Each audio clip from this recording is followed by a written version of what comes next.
గౌరవనీయులు మన పార్టీ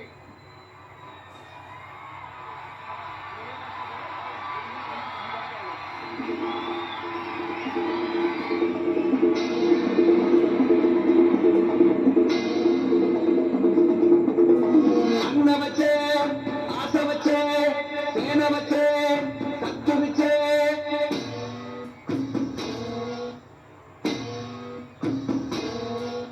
గలగల గల గాజు నిగర గుండాలకు గుండె చెదరే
அச்சமில்லை அச்சமில்லை அச்சமென்பதில்லையே.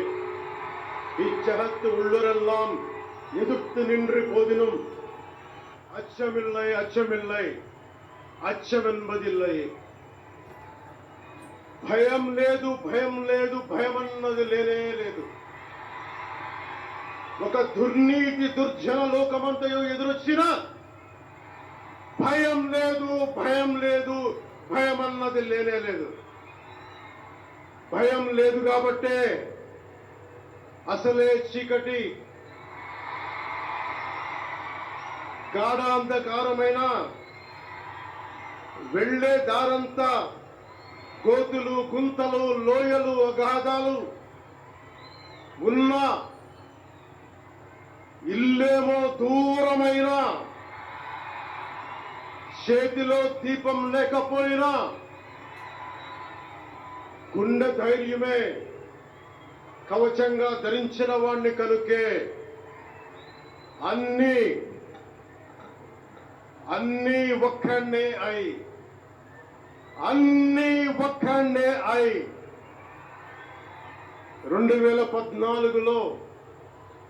2014లో జనసేన పార్టీని స్థాపించాం.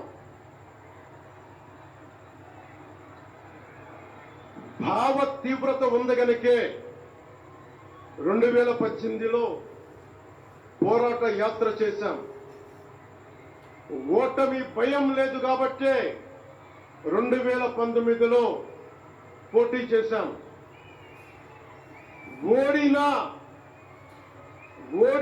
అడుగు ముందుకే వేశాం. మనం నిలబడ్డాం, పార్టీని నిలబెట్టాం. మనం నిలదొక్కుకున్నాం. మనం నిలదొక్కుకోవటమే కాకుండా 4 దశాబ్దాల టీడీపీ పార్టీని కూడా నిలబెట్టాం.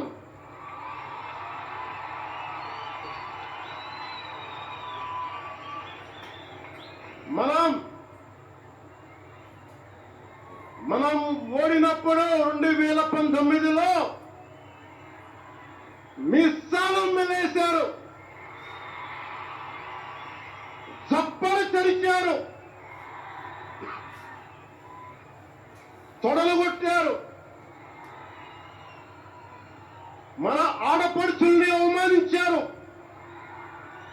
ప్రజల్ని నిరంతరం హింసించారు. ఇదే న్యాయమని మన నాయకులు, మన జన సైనికులు, మన వీర మహిళలు అందరూ అడిగితే, గొంతెత్తితే వారిపైన కేసులు పెట్టారు, జైళ్లలో పెట్టారు, నిర్బంధంలో తోశారు. 4 దశాబ్దాల సుదీర్ఘ రాజకీయ అనుభవం ఉన్న నాయకుడిని అక్రమ కేసుల్లో బంధించారు. వారి తెలుగుదేశం పార్టీ కార్యకర్తల్ని, సీనియర్ నాయకుల్ని రోడ్డు మీదకి రావాలంటే భయపడేలా చేశారు. ఇక్కడ అలాంటి వాణ్ణి తిట్టని తిట్టు లేదు, పాల్ చేయని అవమానం లేదు, చేయని కుట్ర లేదు, వేయని కుతంత్రం లేదు. ఈ ఎన్నికల్లో అసెంబ్లీ గేటును కూడా తాకలేవు అని మనల్ని ఛాలెంజ్ చేసి సరిచిన ఆ తొడల్ని బద్దలు కొట్టాం. ఏం చేశాం? బద్దలు కొట్టాం. బద్దలు కొట్టి ఆంధ్రప్రదేశ్ అసెంబ్లీలో 21 మంది ఎమ్మెల్యేలతోటి, పార్లమెంటులో 2 ఎంపీలతోటి అడుగు పెట్టాం.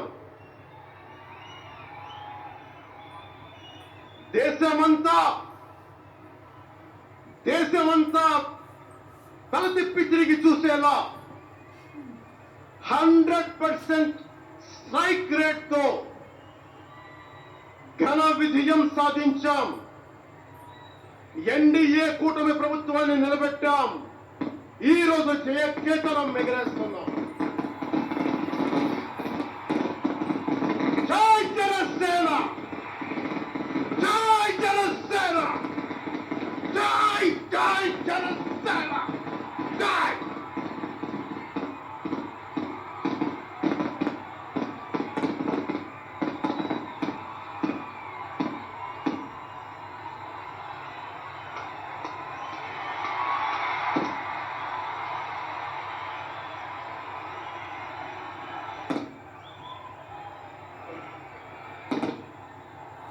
భారత భూమి నేర్పినదో, ప్రజాకోటి నేర్పినదో, నిజం ఏమిటో కానీ పొట్టి చేతిలో శత్రువుపై దుమికే శక్తి ఉంది అని చెప్పిన దాసరథి కృష్ణమాచార్య మాట బలం తెలంగాణకే కాదు, నెల్లూరులో చదువుకున్న నాకు కూడా.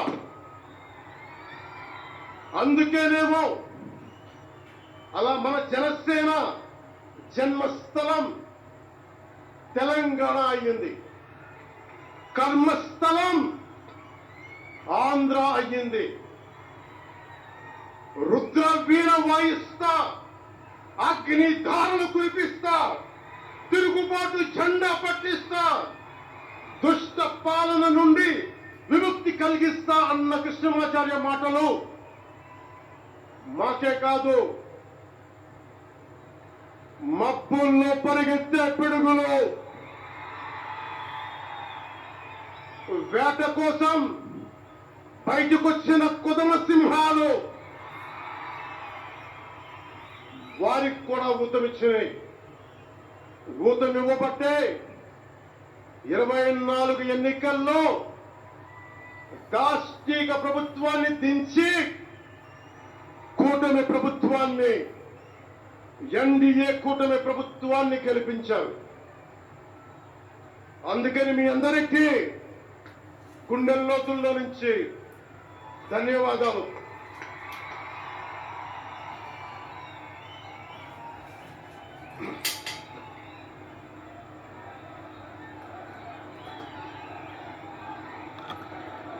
మూగబోయిన కోటి తమ్ముల గళాల పాట పలికించి కదిలి జవమ్మ కూర్చి నా కళాలకు బలమిచ్చి నడిపినట్టి నా తెలంగాణ కోటి రతనాల వీణ, నా తెలంగాణ కోటి రతనాల వీణ. అలాంటి కోటి దివిటీల క్రాంతి జ్యోతి తెలంగాణకు ఆ రోజున కరెంట్ షాక్ తగిలి చనిపోబోయిన నాకు కొండగట్టు ఆంజనేయుడి దయ, తెలంగాణ అన్నదమ్ముల దీవెన, నన్ను ప్రేమించే ప్రజలందరి దీవెన నాకు పునర్జన్మనిచ్చింది తెలంగాణ భూమి. అలాంటి తెలంగాణ నేల తల్లికి నా వందనాలు, హృదయపూర్వక వందనాలు. బండెంక బండి గట్టి 16 బండ్లు గట్టి ఏ బండిలో పోతావు కొడక నైజాం సర్కారుడా అని కాలికి గజ్జగట్టి, చేత కర్ర బట్టి, కాలికి గజ్జ కట్టి, ఆటనే పాటనే ఆయుధంగా మలిచిన వాడు, యువత గుండెల్లో పోరాట స్ఫూర్తిని నింపిన వాడు, నేను కనిపిస్తే ఎలా ఉన్నారో తమ్మి అని ఆప్యాయంగా పలకించే మన మధ్య లేని నా అన్న, నా గద్దరన్న, నేల నుంచి వచ్చిన నా తెలంగాణ జన సైనికులకి, జనసేన నాయకులకి, వీర మహిళలకు నా హృదయపూర్వక శుభాకాంక్షలు. మా ఆడపడుచులు, మా వీర మహిళలు, మీ పోరాట స్ఫూర్తిని నేను మర్చిపోలేదు. మీరు నా దృష్టిలో, ప్రజల దృష్టిలో, అందరి దృష్టిలో మీరు రాణి రుద్రమ్మలు. వీరనారి గున్నమ్మలు, మా జనసేన వీర మహిళలు,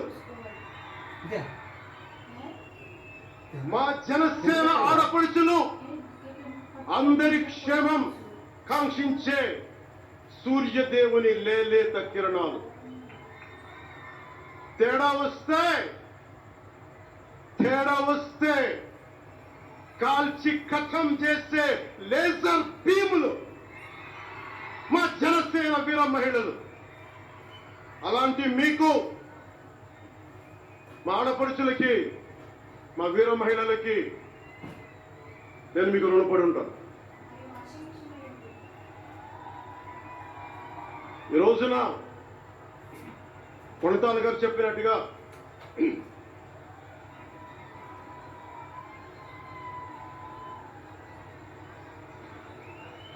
సీనియర్ నాయకులు కొణితాల గారు చెప్పినట్టుగా ఈరోజు హోలీ పర్వదినం. రంగులు, ఉత్సాహం, మైత్రిని పంచే పండగ. చెడు పోయింది, మంచి వచ్చిందని చెప్పి రంగులు చల్లుకునే పండగ. మన జయకేతనం ఎగరవేసిన రోజున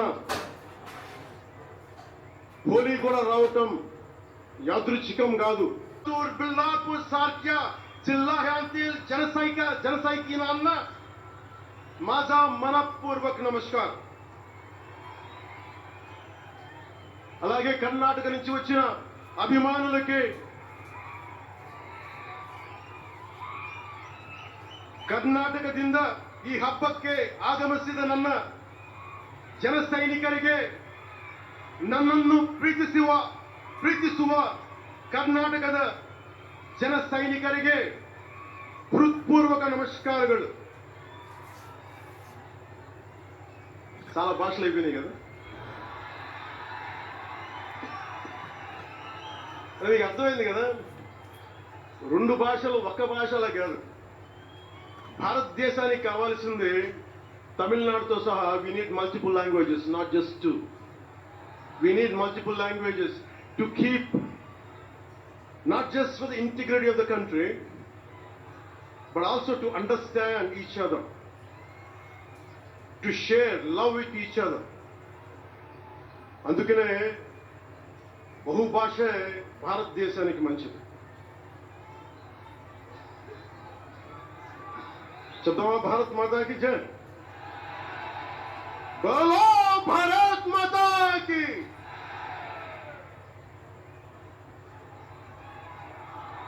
అలాగే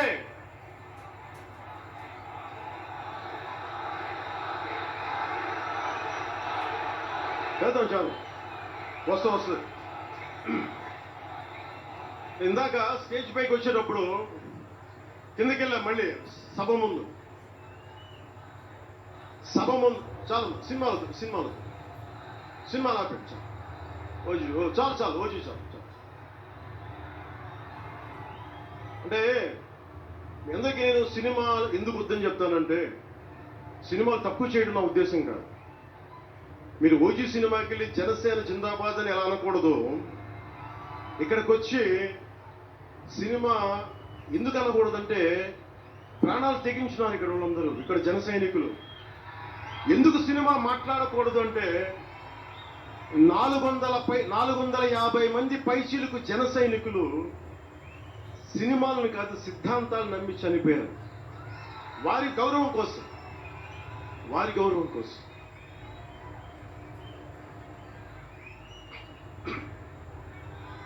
ఇందాక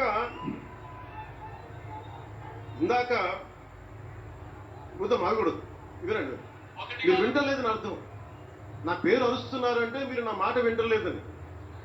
నా మాట వింటే 151 ఉన్న సీట్లు పార్టీ పోయిందంతా నా మాట వినాలి. కూర్చోండి.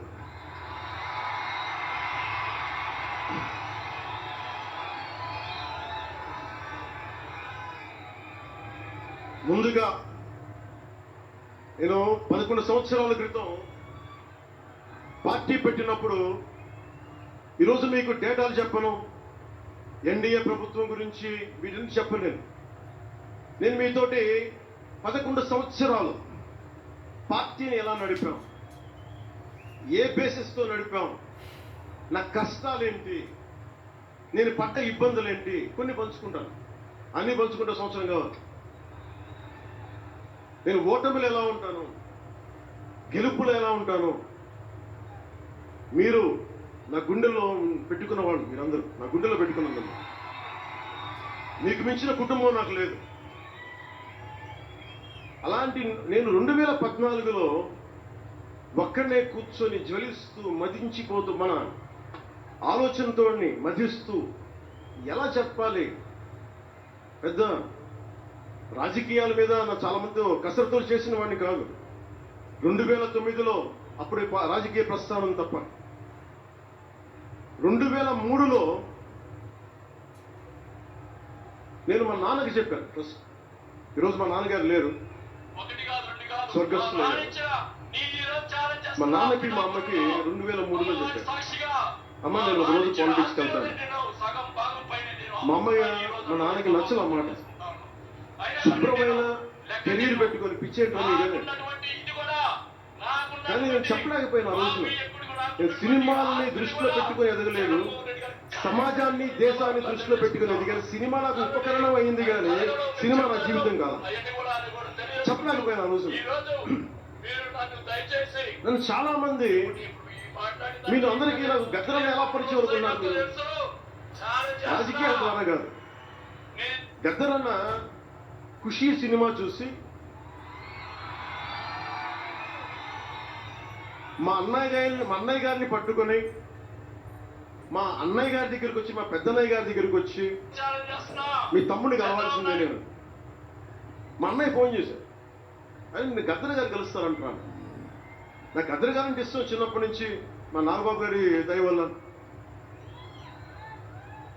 సరే కలిస్తే ఆయన ఎంత క్షుణ్ణంగా ఆయన పరిస్థితి చెప్పాడంటే, అది నువ్వు దేశం కోసం సమాజం కోసం ఆలోచించేవాడివి. నీ ఏ మేరా జహా అనే పాటలో నువ్వు భరతమాతని సంఖ్యలలో బంధించి పెట్టావు కదా, నీ భావం నాకు అర్థమైందిరా. ఒక కుటుంబాన్ని నడపడానికే చాలా శ్రమ పడాలి. ఒక కుటుంబాన్ని ఏకతాటిపైన తీసుకురావాలంటే నేను కష్టపడాలి. ఒక సినిమా చేయాలంటే నేను ఇంత కష్టపడాలి. ఇన్ని కోట్ల మందికి సంబంధించిన జీవితాన్ని ఒక భావంతో కట్టిపడేయాలంటే నాకు ఇంకా అంత మెచ్యూరిటీ లేదు. మెచ్యూరిటీ వచ్చిన రోజు మీకు తెలియజేస్తానని చెప్పాను. ఆ వ్యక్తి అప్పటి నుంచి ఇప్పటిదాకా అరుదుగా అప్పుడప్పుడు కలుస్తూ ఉంటాం. ఈ రోజున హైదరాబాద్ సెంట్రల్ యూనివర్సిటీ ప్రొఫెసర్, మీలో కొంతమందికి తెలిసి ఉండొచ్చు, ప్రొఫెసర్ శ్రీపతి రాముడు గారికి మనస్ఫూర్తిగా నా ధన్యవాదాలు తెలియజేస్తాను. వారిని వేదికపైకి రమ్మని మనస్ఫూర్తిగా కోరుకుంటాను. ఎందుకంటే మీరు ఓజీ ఓజీ అని అరుస్తూ ఉంటే, నన్ను సినిమాల కంటే కూడా సినిమాల్లో ప్రజలకి పనిచేసే మనిషిని చూశారు ఇలాంటి మేధావులందరూ, పోరాట యోధులందరూ. సో నాకు ఎప్పుడు కూడా ఆయన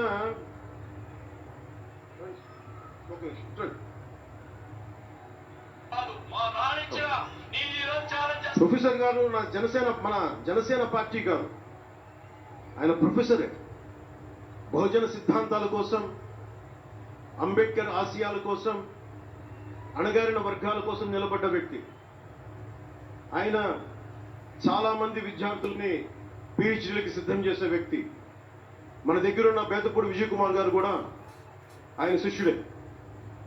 ఇలాంటి శిష్యులు ఎంతమంది తయారు చేసి ఆయన జనసేన ఎప్పుడు నాకు అండగా ఉంటారు. ఓడిపోయినా నిలబడ్డా ఎప్పుడైనా సరే నమ్మకం ఏంటంటే మీరు ఉండాలి, మీరు రాణించాలి నిరంతరం తప్పించే శ్రీపతి రాముడు గారికి నేను ఇవ్వగలిగేది ఒకటే, నా గుండెల నుంచి ప్రేమ ఇవ్వగలను.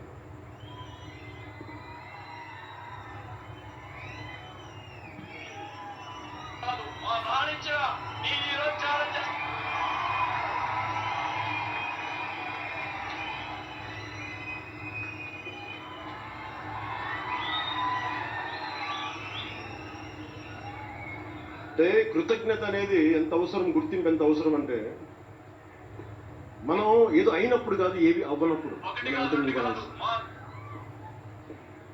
నేను థ్యాంకింగ్ నోట్స్ చెప్దాం అనుకున్నా. ఎవరికి చెప్పాలి? ముందుగా ఈ సభా వేదిక కోసం పారిశుద్ధ్య సిబ్బందికి, నా గుండెల్లో పెట్టుకొని గౌరవించే నా పారిశుద్ధ్య సిబ్బందికి ముందుగా మీ అందరికీ నా హృదయపూర్వక నమస్కారం, హృదయపూర్వక ధన్యవాదాలు. యాక్చువల్గా నేను అనుకుంది ముందుగా పారిశుద్ధ కార్మికులకి సన్మానం చేసి స్పీచ్ మొదలు పెడదామని. ఎక్కువ మంది ఉండటం వల్ల మన సమయం సరిపోదు కాబట్టి రేపు పొద్దున మన సీనియర్ నాయకులందరినీ, సోదరులు నాగబాబు గారిని, ఎమ్మెల్సీ వారిని గౌరవించి చేయవలసిందిగా నేను కోరుకుంటున్నాను. అలాగే దారి పొడవునా శుభాకాంక్షలు తెలియజేసిన హోర్డింగ్స్ ద్వారా నా సోదరులు సోదరీమణులందరికీ, ప్రతి ఒక్కరికి, నాయకులందరికీ నా ధన్యవాదాలు. డిప్యూటీ సీఎం పేషి అధికారులందరికీ కూడా నా ధన్యవాదాలు. నా సెక్యూరిటీ సిబ్బందికి కూడా నా ధన్యవాదాలు. ఈ ఆవిర్భావ దినోత్సవానికి ముందుండి నడిపించిన గౌరవ సివిల్ సప్లైస్ మంత్రి, Janasena political affairs committee chairman, నన్ను కాలానికి పరీక్షలు పెట్టి కానీ ఒకసారి నిర్ణయం తీసుకున్న తర్వాత ఓడిపోయినా కానీ వెన్నంటే నిలబడ్డ నా సోదరుడు, పిఎస్సి చైర్మన్, గౌరవ సివిల్ సప్లైస్ మంత్రి శ్రీ నాదెండ్ల మనోహర్ గారికి నా హృదయపూర్వక ధన్యవాదాలు.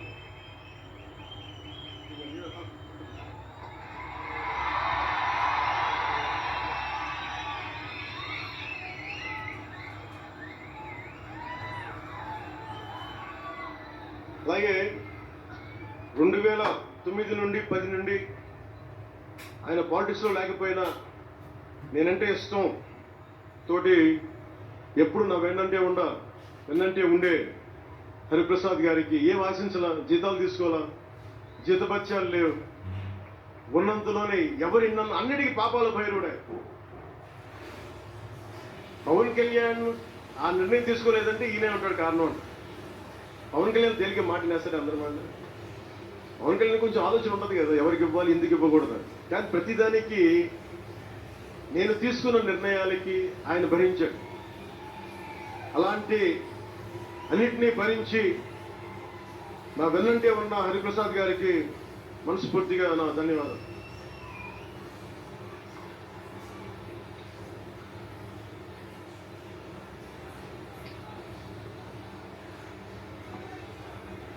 అలాగే అన్ని కమిటీల సభ్యులందరికీ పేరు పేరున, కేకే గారికి, తెగించే గుణం ఉన్న పంచకర్ల సందీప్కి, పోరాటం చేసిన నాయకులందరికీ నా ప్రత్యేక ధన్యవాదాలు. సోషల్ మీడియా సిబ్బందికి, స్టేజ్ కల్చరల్ ఆర్టిస్టులందరికీ, ఫుడ్ సప్లైస్ అందరికీ, దాతలకి, డాక్టర్స్ టీమ్కి, ప్రతి ఒక్కరికి నా హృదయపూర్వక నమస్కారాలు. ఇందాక ఆ పైన హెలికాప్టర్లో వస్తుంటే చాలా మంది ఫోటోగ్రాఫ్స్ కనిపించినాయి. ముఖ్యంగా తెలుగు సినిమా హీరోలు, సూపర్ స్టార్స్ ఫోటోస్, ప్రభాస్ గారిది, మహేష్ బాబు గారిది, జూనియర్ ఎన్టీఆర్ గారిది, అల్లు అర్జున్ గారిది, సాయి ధరమ్ తేజ్ గారి, నందమూరి అభిమానులు, మెగాస్టార్ చిరంజీవి గారి అభిమానులకి, మెగాస్టార్ తనయులు, గేమ్ చేంజర్ రామ్ చరణ్ గారి అభిమానులు, తెలుగు హీరోయిన్లు, ప్రతి నటుల, అందరి హీరోల అభిమానులు, మీ అందరికీ కూడా నా ప్రత్యేక నమస్కారాలు, ధన్యవాదాలు. అలాగే పవన్ కళ్యాణ్ అభిమానులకు కూడా నా హృదయపూర్వక నమస్కారం.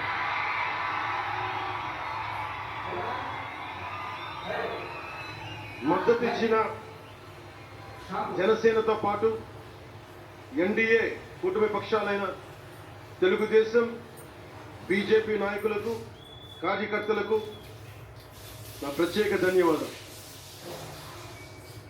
అసలు ఇంత ఘన విజయం సాధించాం. మనం కలిసి పోరాటం చేశాం, కష్టాలు ఉన్నప్పుడు చెయ్యనందించాం. అది గుర్తుపెట్టుకొని ఈ రోజున డిప్యూటీ ముఖ్యమంత్రి, ఉప ముఖ్యమంత్రిగా కలిసి ఒక వ్యక్తితో బలంగా ప్రయాణం చేస్తా ఉన్నాం. 4 దశాబ్దాల సుదీర్ఘ అనుభవం రాజకీయ నాయకులు, హైటెక్ సిటీని రూపకల్పన చేసిన దార్శనికుడు, క్లేమోర్ మైన్స్ తోటి పేల్చేస్తే కింద పడితే దులుపుకొని మళ్ళీ రాజకీయాల్లో తిరిగి నెక్స్ట్ డే డ్యూటీలోకి వచ్చిన బలమైన నాయకుడు, శ్రీ గౌరవ ముఖ్యమంత్రి శ్రీ నారా చంద్రబాబు నాయుడు గారికి, వారి తనయులు శ్రీ నారా లోకేష్ గారికి నా హృదయపూర్వక ధన్యవాదాలు, నమస్కారం.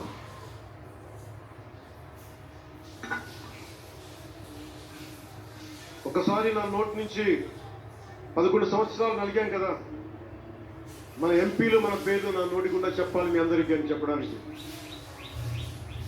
నాదెండ్ల మనోహర్ గారికి, కందుల దుర్గేష్ గారికి, ఎంపీలు తంగెళ్ళ ఉదయ్ శ్రీనివాస్ గారికి, వల్లభనేని బాలశౌరి గారికి, కొణిదెల నాగబాబు గారికి, హరిప్రసాద్ గారికి, నిమ్మక జయకృష్ణ గారికి, లోకం మాధవ్ గారికి, కొడదాల రామకృష్ణ గారికి, పంచకల్ల రమేష్ బాబు గారికి, సుందరపు విజయ్ కుమార్ గారికి, చనిపోయిన వంశీకృష్ణ యాదవ్ గారికి, పంతం నానాజీ గారికి, భక్తుల బలరామకృష్ణ గారికి, శ్రీ దేవివర్ ప్రసాద్ గారికి, గిడ్డి సత్యనారాయణ గారికి, పులపర్తి ఆంజనేయులు గారికి, బొమ్మిడి నాయకర్ గారికి, బోలిశెట్టి శ్రీనివాస్ గారికి, కొత్సమాత ధర్మరాజు గారికి, చిర్రి బాలరాజు. చిన్న తంబి అని తమిళ సినిమా ఉంటుంది, మన తెలుగులో చంటి అని సినిమా తీశారు. చింతమ్మి కదా అవునా? అందులో హీరోయిన్ ఎలా పెంచుతారు ఇంట్లో నుంచి బయటికి వెళ్లకుండా. చంటిలో హీరోయిన్ మీనాని ఎలా పెంచారు ఇంట్లో నుంచి బయటికి వెళ్లకుండా, మా ఇంట్లో నన్ను అలా పెంచారు. ఉంటుందో 10:30కి నేను ఇంటికి వెళ్తే మా అన్నయ్య షూటింగ్ నుంచి క్యాన్సిల్ చేసుకుని వచ్చేస్తా ఉన్నాను. మా వదిన ఇంట్లో హాల్లో ఉంది, మా నాగబాబు వీధి బయట తిరుగుతూ ఉన్నాడు. మొత్తం అందరూ ఏమైపోయాడు, ఎక్కడికి ఏమైపోయాడు అని. నేను ఎగ్జామ్ రాసి వస్తున్నాను, బస్సులు దొరకలేదు, నాకు 2 బస్సులు మాకు రావాలని చెప్పారు. నాకు కార్డు లేవు ఆ టైంలో. అంటే అలాంటి నన్ను నన్ను పెంచారు. మా నాగబాబు గారు ఇక్కడ ఉన్నారు, అడగండి, ఆ రోజు గుర్తుంటుంది ఆయనకి. అలాంటి నన్ను పాలిటిక్స్ చేస్తానని కానీ, సినిమాల్లోకి వస్తానని కానీ ఎవరు ఊహించలే. ఎందుకంటే నేనే ఊహించలే. పోనీ 18 ఏళ్ల వయసులోనో 20 ఏళ్ల వయసులోనో 10:30కి లేటుగా వచ్చామంటే ఒక అర్థం ఉంటుంది. అక్కడమ్మాయి ఇక్కడ అబ్బాయి, గోకులంలో సీత, సుస్వాగతం, తొలి ప్రేమ చేస్తున్న సమయంలో, మేబీ తొలి ప్రేమ ఉందో అటో ఇటో, సంగీత్ థియేటర్లో, హైదరాబాద్ సంగీత్ థియేటర్లో క్లింట్ ఈస్ట్వుడ్ నాకు ఇష్టమైన హీరో, అతను సినిమాకి వెళ్ళి బ్రిడ్జెస్ ఆఫ్ మాడిసన్ కౌంటీ అని ఒక ఇంగ్లీష్ నవల్ ఆధారంగా తీశారు. అది నాకు ఇస్తుంది ఆ నవల్. సో ఎలా తీశారని చెప్పి నేను షూటింగ్ రిలీజ్ కూడా అయిపోయినట్టుంది తొలి ప్రేమ. నేను నా ఫ్రెండ్ ఆనంద్ సాయిని, హరీష్ పాయిని, ఇంకో 2-3తోటి సినిమాకి వెళ్ళానంటే ఆయన ఎట్లా తిట్టాడంటే నన్ను నేను చాలా తప్పుడు పనులు చేసేస్తున్నట్టుగా, ఏదో బార్లో కూర్చొని తాగేసినట్టుగా. నేను అప్పటికి కొంచెం గుండె ధైర్యం తెచ్చుకొని చెప్పాను. మా నాన్నంటే భయం, చిన్నప్పుడు చాలా కొట్టేవాడు మా నాన్న. ఆ భయం నన్ను కొట్టింది తక్కువ కానీ మా అన్నయ్యని కొట్టింది ఎక్కువ. సో ఎముడికి మొగుల్లో ప్రసాద్ బాబు ఉంటాడు. చిరంజీవి గారు పక్క వ్యక్తిని కొడితే ఇతను లైన్లోకి వచ్చేస్తాడు. నేను డిసిప్లిన్లోకి వచ్చాను. అట్లాగే వీళ్ళని కొడితే నేను డిసిప్లిన్లోకి వచ్చాను. నాకు ఆయన కొట్టక్కర్లేదు, నేను డిసిప్లిన్ ఉండను అన్నాడు. సో నాకు మా నాన్న చూడగానే భయం వేసింది. కొడతాడా గబుక్కున్నా బాగుండదేమో. మెడ్రాస్ రైఫిల్ క్లబ్లో మార్నింగ్ లైవ్లో కాలేజ్లో జాగింగ్ చేసుకొని ఇంటికి వచ్చి పుస్తకాలు చదువుకొని మా వదినకి ఏదైనా అవసరమైతే పనులు చేసి పెట్టి, ఇలాంటి నేను సగటు మనిషి, మధ్యతరగతి మనిషి, అంతకుమించి వేరే పట్ల. పనగల్ పార్కులు కూరగాయలు తీసుకురావడం, వంకాయ ఎంత, తక్కాలి ఎంత, అంటే మన ఉల్లిపాయలు వంకాయలు ఎంత అని ఇట్లాంటివి తీసుకొచ్చేవాడిని. నెల్లూరులో పెద్ద బజార్ వచ్చాం, మన పెద్ద బజార్ చిన్న బజార్కి వెళ్ళి ఇంటికి కావాల్సిన సామాన్లు తీసుకొచ్చేవాడు.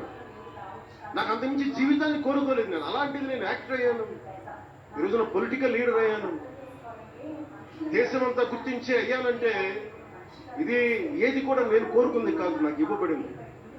అందుకే నేను కర్మే చేస్తాను, నేను ఫలితం ఆశించను.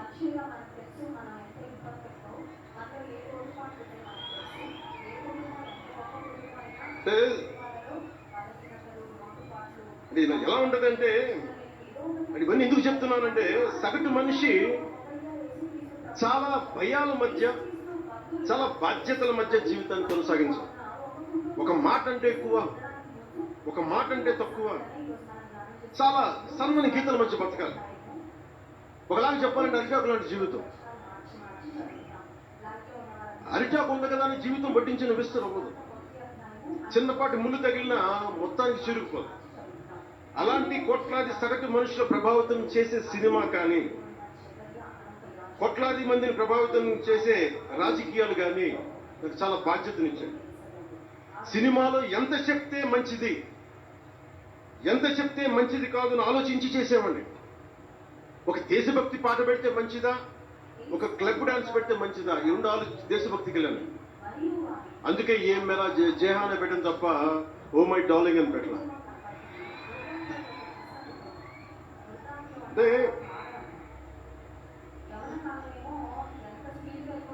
ఎందుకు నేను ఆలోచిస్తానంటే, మనిషి మనెవరూ శాశ్వతం కాదు. మాట అది మంచి అయినా చెడైనా, అందుకే ఆలోచించే మాట్లాడతాను ఎప్పుడు. ఈ అన్నం మాట ఒక తరం 2-3 తరాలు ఉండిపోతే పర్యవసానం ఏంటి, ఎనీ పబ్లిక్ పాలసీ, ఇవన్నీ ఆలోచించి నేను జనసేన కోసం ప్రతిపాదించిన 7 సిద్ధాంతాలు చాలా మదించి, శోధించి, తర్కించి మీ ముందు పెట్టింది.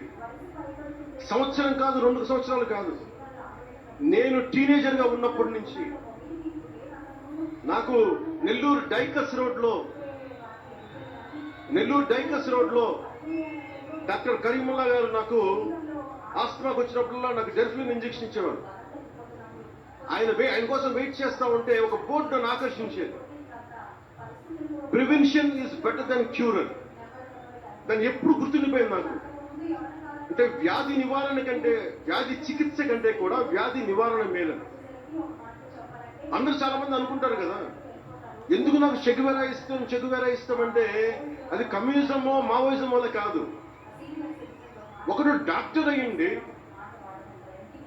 శారీరక రుగ్మతలు వస్తే బాగు చేసే డాక్టరు సమాజానికి పట్టే రుగ్మతలు ఎవడు బాగు చేస్తాడు అని చెప్పి డాక్టర్ వృత్తి వదిలి విప్లవకారుడు అయ్యాడు చూసారా, ఆ భావన నాకు ఇస్తుంది చెగువెరా. అంతేగాని అతను మావోయిస్టో కమ్యూనిస్టో అని కాదు, గెరిల్లా అని కాదు. ఆ మానవీయ కోణం నాకు నచ్చిదాన్ని ఇష్టపడ్డాను చెగువెరా. ఆ సిద్ధాంతాలని అంటే ఎందుకు చెప్తున్నాను నీకంటే, చాలా ఆలోచించి చేశాను. అంటే అంత వయసు నుంచి ఆ సిద్ధాంతాలని చాలా బలంగా విశ్వసించేవాడిని, ఆచరించేవాడిని కనుక, వాటి కోసం నిలబడేవాడిని కనుక, నిలబడినందుకు ఆ సిద్ధాంతాలు నన్ను దశాబ్దం రాజకీయ పోరాటం చేయగలిగే సత్తానిచ్చినాయి. ఈ రోజున 100% స్ట్రైకింగ్ రేట్తో జైకేతనాన్ని ఎగరేస్తున్నాం ఈ రోజునంటే జనసేన 7 మూల సిద్ధాంతాలే కారణం. మీకు మొన్న మన జనసేన ఆవిర్భావ దినోత్సవం అని అనగానే పవన్ కళ్యాణ్, నేను ఎంత పేరుందో నాకే తెలీదు, ఇంగ్లీష్ పేపర్లో కూడా రాస్తారో నా పేరు అనుకుంటాను అప్పుడప్పుడు. ఏదో నేషనల్ పేపర్లో ఢిల్లీ నుంచి ఎవరో తెలుగు జర్నలిస్ట్ పంపించారు, హిందీ జర్నలిస్ట్ పంపించారు నాకు. Pawan Kalyan changes his ideology left, right and centre అని. అంటే వీడి అవసరాలకి ఎలా పడితే అలా మార్చేస్తాడని నాకు అనిపించింది. అలా ఎలా పడితే అలా మార్చేసేవాడు 11 సంవత్సరాలు పార్టీని నడపగలడా? 7 సినిమాలతోటి సూపర్ స్టార్డమ్ రాగలదా? నేను వద్దనుకున్నా ఓజీ అని అంటా ఉంటారు, అవన్నీ వస్తాయా? 2007లో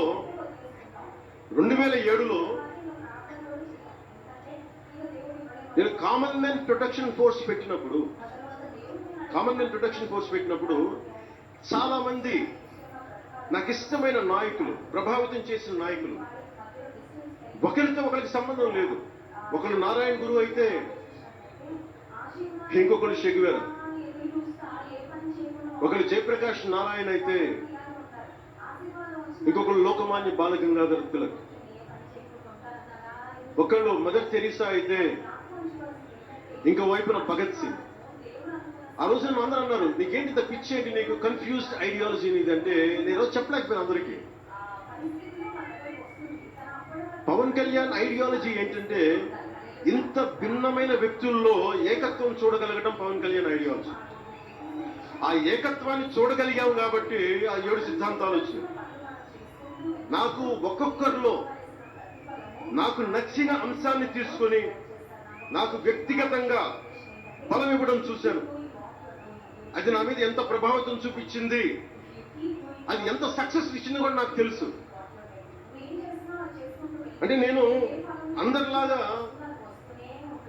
నేను కాలేజీలకి యూనివర్సిటీలకి వెళ్ళా, డాక్టరేట్ లేకుండా పోవచ్చు, యూనివర్సిటీస్కి వెళ్ళకపోవచ్చు, కానీ జ్ఞానాన్ని సముపార్జించటం నా చిన్నప్పటి నుంచి ఈ క్షణం దాకా నేను ఎప్పుడూ ఆపలా, ఎప్పుడు నేర్చుకుంటానే ఉన్నా.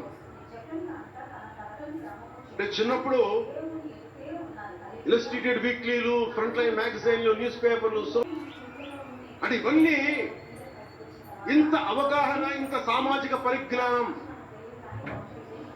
సినిమాలు చేసుకునే వాడికి ఎలా ఉంటుంది అవగాహన అని. అదే కదా, అంటే దానికోసం ఎలా పుట్టాలండి? ప్రత్యేకంగా తెల్లగడ్డ వేసుకుని పుట్టాలా అండి? ఆకాశంలోకి చూస్తా తెల్లగడ్డం వేసుకొని సామాన్యుడికి అర్థం కాని లిటరీ టర్మ్స్ తోటి మాటల్ని మాట్లాడాలా? పోనీ పార్టీ పెట్టాలి అంటే నాన్న ముఖ్యమంత్రి అయి ఉండాలా, మామయ్య కేంద్ర మంత్రి అయి ఉండాలా, బాబాయిని చంపించి ఉండాలా అని ఎక్కడ రాసిలేదు కదా. దశాబ్దం పాటు ఒంటరిగా పార్టీని మొయ్యాలి అంటే ఎన్ని తిట్లు, ఎన్ని అవమానాలు భరించాలి, ఎంత నలిగుండాలి, ఎంత జ్వలించుకుపోవాలి, ఎన్ని పోగొట్టుకోవాలి. వ్యక్తిగత జీవితం నుంచి నా ఆరోగ్యం దాకా అన్ని పోగొట్టుకుంటానే వచ్చాను. దానికి ఈ జియకేతనం నాకు ఆనందాన్ని ఇచ్చింది. ఎందుకు చెప్తున్నానంటే ఆరోగ్యం గురించి. నేను మార్షల్ ఆర్ట్స్ చేసేటప్పుడు 3 గ్రనైట్ రాళ్లు గుండెల మీద పెట్టుకొని పగల కొట్టించుకునేవాడు. 9 ఏళ్ల పిల్లలు, 8 ఏళ్ల పిల్లలు ముగ్గురిని ఒకరిని ఇలా పట్టుకొని ఇంకొకరి భుజాల మీద ఎక్కించుకొని గుడుంబ శంకర్లో మోసుకొచ్చినంత బలం ఉంది. చూడటానికి పక్కగానే ఉంటా, కానీ బలం అపారం. కోడి కత్తిని వాడుకుంటాం. నేను అలాంటివి ఎంచుకోవాలా, సైద్ధాంతిక రాజకీయాన్ని ఎంచుకున్నాను. నాకు ఊహ తెలిసినప్పటి నుంచి అలాగే బతికాను. అందుకే నేను సమాజం, సమతుల్యత, భావితరాల భవిష్యత్తు, దేశం అంతరంగిక భద్రత, దేశ భద్రత, శత్రు దేశాల దాడులు ఆలోచించి దశాబ్దంన్నర నలిగి గుండె రగిలి అందరిలోనూ చైతన్యం రగిలించి ఈ రోజున జనసేన జయకేతనం ఎగరవేస్తున్నాం. ఇది జనసేన పద్ధతి. Registered party to recognised party. It took us a decade plus.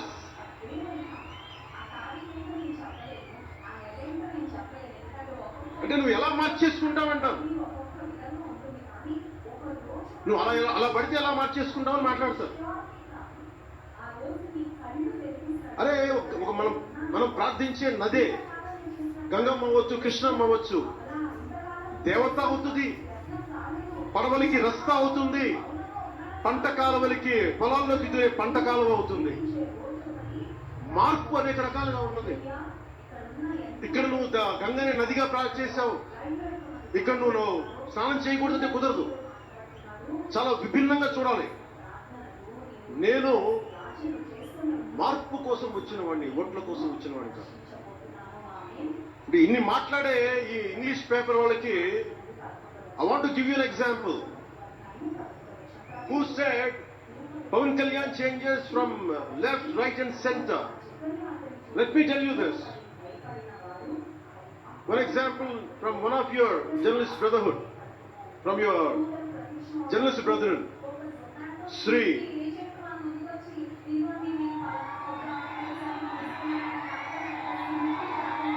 Sri M.J. Akbar. He wrote a book called Riot After Riot. ఆ పుస్తకంలో ఎంటైరిటీ అంతా బెస్ట్ ఆఫ్ ఎవ్రీబడి.